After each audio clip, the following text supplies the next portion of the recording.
Hi ಎಲ್ಲ big boss ಲವರ್ಸಿಗೆ ನನ್ನ ಕಡೆಯಿಂದ big hi. Bigg Boss Kannada season 12 ನ ಮಂಡೇ ಎಪಿಸೋಡಿನ ಸೆಕೆಂಡ್ ಪ್ರೋಮೋ ರಿಲೀಸ್ ಆಗಿದೆ. ಈ ಪ್ರೋಮೋ ನೋಡಿದಾಗ ನನಗೆ ಯಾವಾಗಲೂ ಅಷ್ಟೇ, ಮಂಡೇ ಅಂತಂದ್ರೆ ಒಂದು ನಾಮಿನೇಷನ್ ಇರುತ್ತೆ. ಯಾರನ್ನ ನಾಮಿನೇಟ್ ಮಾಡ್ತಾರೆ, ನಾಮಿನೇಟ್ ಮಾಡೋಕ್ಕೆ ಯಾವ ರೀತಿ ಗೇಮ್ನ ಸೆಟಪ್ ಮಾಡಿರ್ತಾರೆ ನಮ್ಮ ಬಿಗ್ ಬಾಸ್ ಅನ್ನೋದು. ಇವತ್ತು ಆಯ್ತಾ, ಈ ವಾರದ ಒಂದು ನಾಮಿನೇಷನ್ ಪ್ರಕ್ರಿಯೆಗೆ ನಮ್ಮ ಬಿಗ್ ಬಾಸ್ ಅವರು ಆಯ್ತಾ ಚಾಕು ಕೊಟ್ಬಿಟ್ಟಿದ್ದಾರೆ. ಅಂದ್ರೆ ಅವರ ಹಿಂದ್ಗಡೆ ಇರುವಂತಹ ಆ ಒಂದು ಬೆಂಡಿಗೆ ಚಾಕುನ ಚುಚ್ಚಿಬಿಟ್ಟು ನಾಮಿನೇಟ್ ಮಾಡಬೇಕು. ಈ ಪ್ರೋಮೋ ನೋಡೋ ಪ್ರಕಾರವಾಗಿ ಯಾರನ್ನಪ್ಪ ಅಂದರೆ ಕಾವ್ಯನ ಅಶ್ವಿನಿ ಗೌಡ ನಾಮಿನೇಟ್ ಮಾಡ್ತಾರೆ. ಬಟ್ ಅಶ್ವಿನಿ ಗೌಡ ರೀಸನ್ನ ತೋರಿಸಿಲ್ಲ. ಕಾವ್ಯನ ಏನಕ್ಕೆ ಅಶ್ವಿನಿ ಗೌಡ ನಾಮಿನೇಟ್ ಮಾಡಿದ್ರು ಅನ್ನೋದನ್ನ ರೀಸನ್ ತೋರಿಸಿಲ್ಲ. ಅದೇ ರೀತಿ ಆಯ್ತಾ, ಕೆಲವರು ಯಾರ್ಯಾರನ್ನ ಹೋಗಿ ಆಯ್ತಾ ಚುಚ್ಚುತ್ತಾರೆ, ಚಾಕುನ ಚುಚ್ಚುತ್ತಾರೆ. ಬಟ್ ರೀಸನ್ ಯಾರಿಗೆ ಏನು ಹೇಳ್ತಿದ್ದಾರೆ ಅನ್ನೋ ತೋರಿಸಿಲ್ಲ. ಇಲ್ಲಿ ಕರೆಕ್ಟಾಗಿ ಯಾರು ಯಾರಿಗೆ ಏನು ರೀಸನ್ ಹೇಳಿದ್ದಾರೆ ಅಂತ ತೋರಿಸಿರೋದು ಅದು ರಕ್ಷಿತಾ ಕಾವ್ಯನ್ಗೋಗಿ ಚುಚ್ಚಿದಾಗ ಕಾವ್ಯನ್ಗೆ ಆಯ್ತಾ ರಕ್ಷಿತಾ ಕೊಟ್ಟಿರುವಂಥ ರೀಸನ್. ಅಂದರೆ ನಮ್ಮ ರಕ್ಷಿತಾ ಕಾವ್ಯನ ಈ ವಾರ ನಾಮಿನೇಟ್ ಮಾಡಿದ್ದಾರೆ. ಕೊಟ್ಟಿರುವ ರೀಸನ್ನು ಆ ಪ್ರೋಮೋದಲ್ಲಿ ಏನಂತಿದೆ ಅಂತಂದರೆ, ನೀನು ನನಗೆ ಆಯ್ತಾ ಟಫ್ ಕಾಂಪಿಟೇಟರ್ ಅಂತ ಅನ್ನಿಸ್ತಿಲ್ಲ, ನೀನು ವೀಕ್ ಇದೆಯಾ ಅನ್ನೋದು. ಅಂದರೆ ನೀನು ಟಫ್ ಕಾಂಪಿಟೇಟರ್ ಅಲ್ಲ, ನೀನು ಒಂಟಿಯಾಗಿ ಗೇಮ್ ಆಡ್ತಾ ಇಲ್ಲ ಅನ್ನೋದು ನಮ್ಮ ರಕ್ಷಿತ್ ಅನ್ನೋದು. ಅಂದರೆ ಕಾವ್ಯ ಟಫ್ ಕಂಟೆಂಡರ್ ಅಲ್ಲ ಆಯ್ತಾ, ನನಗೆ ಕಾಂಪಿಟೇಟರ್ ಅಲ್ಲ ನೀನು, ಅದಕ್ಕೆ ನಾನು ನಿನ್ನನ್ನು ನಾಮಿನೇಟ್ ಮಾಡ್ತಾ ಇದ್ದೀನಿ. ನೀನು ವೀಕ್ ಅನ್ನೋದಕ್ಕೆ ನಾನು ನಿನ್ನ ನಾಮಿನೇಟ್ ಮಾಡ್ತಾ ಇದ್ದೀನಿ. ಮತ್ತೆ ರಕ್ಷಿತ ಕೊಟ್ಟಿದ್ದು ಆಯ್ತಾ ಅಷ್ಟೇ ಕಾರಣ. ಎಪಿಸೋಡಲ್ಲಿ ಇನ್ನೂ ಬೇರೆ ಏನಾದರೂ ಇದ್ರೆ ಇರುತ್ತೆ. ಆದರೆ ಆಯ್ತಾ, ರಕ್ಷಿತಾ ಕೊಟ್ಟಿದ್ದ ಕಾರಣನ ಪಕ್ಕಕ್ಕಿಡಿ. ರಕ್ಷಿತಾ ಯಾವತ್ತೂ ವಲ್ಗರಾಗಿ ಮಾತಾಡಲ್ಲ. ರಕ್ಷಿತಾ ಮಾತನಾಡಿದ್ರು, ಏನೇ ಮಾತನಾಡಿದ್ರು ಫೇಸ್ ಟು ಫೇಸ್ ಮಾತಾಡ್ತಾಳೆ. ಅದೇ ಸ್ಪಂದನ ಸೋಮಣ್ಣ ಕಾವ್ಯನ್ ಥರ ಹೋಗಿ ಧನುಷ್ ಗೌಡ ಅಭಿಷೇಕನ ಹತ್ರ ಕುತ್ಕೊಂಡು ಆಯ್ತಾ ನಿನ್ನೊಬ್ಬರ ಬಗ್ಗೆ ಕಂಪ್ಲೇಂಟ್ ಹೇಳೋ ಅಂಥ ಜಾಯಮಾನ ರಕ್ಷಿತಂದಲ್ಲ. ಏನೇ ಮಾತನಾಡೋದಿದ್ರು ಡೈರೆಕ್ಟಾಗಿ ಕಾವ್ಯನ್ ಮುಖಕ್ಕೆ ಮಾತಾಡ್ತಾರೆ. ಓಕೆ, ಇಲ್ಲಿ ರಕ್ಷಿತನ ಕಾರಣನ ಪಕ್ಕಕ್ಕಿಡೋಣ ಆಯ್ತಾ. ತುಂಬಾ ಜನ ಹೇಳ್ತಿರೋದೇನೋ ರಕ್ಷಿತನ್ಗೆ ನಾಮಿನೇಷನ್ ಅಲ್ಲಿ ರೀಸನ್ ಕೊಡಕ್ ಬರಲ್ಲ, ಸಿಲ್ಲಿ ರೀಸನ್ ಕೊಡ್ತಾಳೆ. ಸಿಲ್ಲಿ ರೀಸನ್ ಅಲ್ಲ ಗುರು, ನನಗೆ ಕಾಂಪಿಟೇಟರ್ ಅಲ್ಲ, ನೀನು ವೀಕ್ ಇದೆಯಾ ಆಯ್ತಾ, ವೀಕ್ ಇರೋರು ಬಿಗ್ ಬಾಸ್ ಮನೆಯಿಂದ ಹೋಗ್ಲಿ ಅಂತೇಳಿ ನಾನು ನೀನು ನಾಮಿನೇಟ್ ಮಾಡ್ತೀನಿ ಅಂತ ಡೈರೆಕ್ಟ್ ಆಗಿ ತಾನೇ ರಕ್ಷಿತಾ ಕಾವ್ಯನ್ಗೆ ನಾಮಿನೇಟ್ ಮಾಡ್ತಿರೋದು. ನೀನು ನನಗೆ ಆಯ್ತಾ ಟಫ್ ಅನಿಸ್ತಾ ಇಲ್ಲ, ನೀನು ವೀಕ್ ಇದೆಯಾ, ಅದಕ್ಕೆ ನೀನು ನಾಮಿನೇಟ್ ಮಾಡ್ತೀನಿ ಡೈರೆಕ್ಟ್ ಆಗಿ ತಾನೇ ರಕ್ಷಿತಾ ನಾಮಿನೇಟ್ ಮಾಡ್ತಿರೋದು.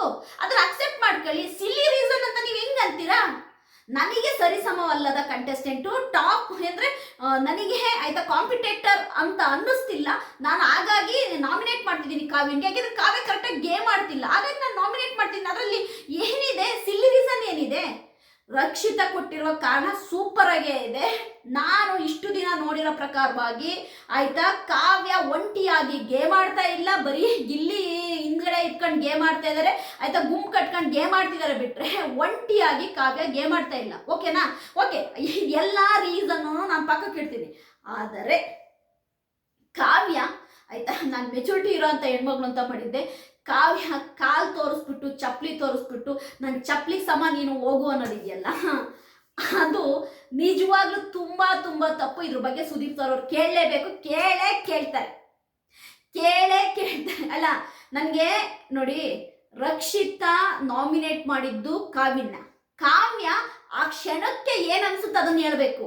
ಅದನ್ನ ಬಿಟ್ಟು ನೀನ್ ಯಾವತ್ತೋ ತೋರಿಸಿದ್ದಲ್ಲ, ನೀನು ಈಗ ನನ್ನ ಕಾಲಿನ ಚಪ್ಪಲಿಗೆ ಸಮ ಹೋಗು ಅನ್ನೋದಿದೆಯಲ್ಲ, ಇದು ತುಂಬಾ ತಪ್ಪು. ಇದು ಕಾವ್ಯ ಮಾಡಿದ ದೊಡ್ಡ ತಪ್ಪು ಆಯ್ತಾ.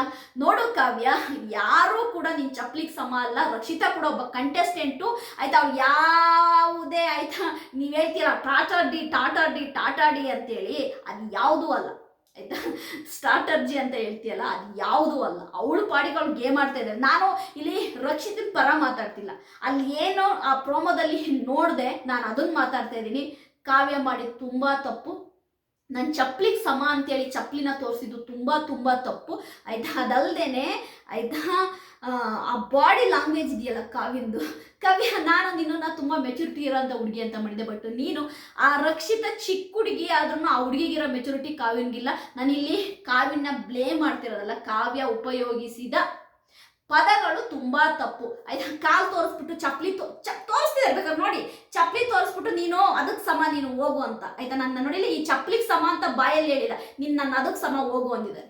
ಅಂದ್ರೆ ಅಲ್ಲಿ ಅರ್ಥ ನಾನು ಚಪ್ಲಿಗೆ ಸಮ ಹೋಗು ಅಂತ ಕಾವ್ಯ ಹೇಳಿದ್ದಾರೆ ಆಯ್ತಾ.